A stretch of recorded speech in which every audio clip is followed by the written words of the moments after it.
ನಮಸ್ತೆ ಎಲ್ರಿಗೂ. ಹೇಗಿದ್ದೀರಾ ಎಲ್ಲರೂ ಚೆನ್ನಾಗಿದ್ದೀರಾ ಅಂದ್ಕೊಳ್ತೀನಿ. ನಾನು ತುಂಬ ಚೆನ್ನಾಗಿದ್ದೀನಿ ಅಂತ ಹೇಳ್ತಾ ಇವತ್ತಿನ ವ್ಲಾಗ್ನ ಶುರು ಮಾಡ್ತಾ ಇದ್ದೀನಿ. ಲಾಸ್ಟ್ ವೀಕ್ ಅಮ್ಮನ ಮನೆಗೆ ಹೋಗಿದ್ದೆ. ಊರಿಂದ ಬರ್ತಾ ತೋಟದಿಂದ ಎಳ್ನೀರು ತೊಗೊಂಡು ಬಂದಿದ್ವಿ.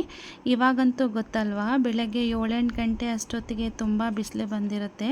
ಅದಕ್ಕೆ ಎಳ್ನೀರನ್ನ ಕುಡಿಯೋಣ ಅಂಥೇಳಿ ಒಂದು ಗ್ಲಾಸ್ಗೆ ಸ್ವಲ್ಪ ಪುದೀನ, ನಿಂಬೆಹಣ್ಣು, ಒಂದೆರಡು ಐಸ್ ಕ್ಯೂಬ್, ಎಳ್ನೀರು, ಅದರ ಜೊತೆಗೆ ನೆನೆಸಿಟ್ಟಿದ್ದ ಚಿಯಾ ಸೀಡ್ಸ್ನ ಹಾಕ್ಕೊಂಡು ಮಿಕ್ಸ್ ಮಾಡಿ ಕುಡಿಯೋದ್ರಿಂದ ನಮ್ಮ ಬಾಡಿನ ಇಡೀ ದಿನ ಹೈಡ್ರೇಟ್ ಆಗಿ ಇಡುತ್ತೆ ಮತ್ತು ಜೀರ್ಣಕ್ರಿಯೆಗೆ ತುಂಬಾ ಸಹಾಯ ಮಾಡುತ್ತೆ ಅಂತ ಹೇಳ್ಬೋದು.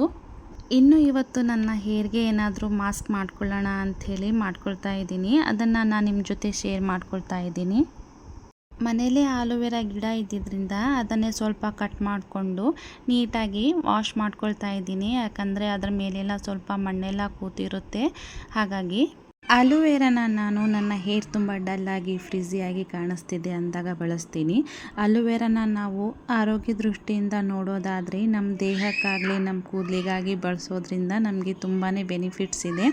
ಅದರಲ್ಲೂ ನಮ್ಮ ಕೂದಲಿಗೆ ಬಳಸೋದ್ರಿಂದ ನಮ್ಮ ಹೇರ್ ಫಾಲನ್ನು ಕಮ್ಮಿ ಮಾಡುತ್ತೆ ಮತ್ತು ಹೇರ್ ಗ್ರೋತ್ ಆಗೋಕ್ಕೆ ಸಹಾಯ ಮಾಡುತ್ತೆ.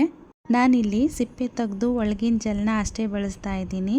ಸಿಪ್ಪೆ ಸಮೇತ ಉಪಯೋಗಿಸ್ಬೋದು. ಬಟ್ ಏನಾಗುತ್ತೆ ಅಂದರೆ ಹೇರ್ ವಾಶ್ ಮಾಡಬೇಕಾದ್ರೆ ಸ್ವಲ್ಪ ಲೇಟ್ ಆಗುತ್ತೆ ಮತ್ತು ಸಿಪ್ಪೆ ಕೂದಲಲ್ಲೇ ಉಳ್ಕೊಂಡ್ಬಿಡುತ್ತೆ ಅಂಥೇಳಿ ಸಿಪ್ಪೆ ತೆಗೆದು ಮಿಕ್ಸಿ ಮಾಡಿ ನೀಟಾಗಿ ಹಚ್ಕೊಂಡು ಅರ್ಧ ಗಂಟೆ ಬಿಟ್ಟು ಹೇರ್ ವಾಶ್ ಮಾಡಿಕೊಂಡ್ರೆ ಕೂದಲು ತುಂಬ ಸ್ಮೂತಾಗಿ ಶೈನಿಯಾಗಿ ಕಾಣಿಸುತ್ತೆ.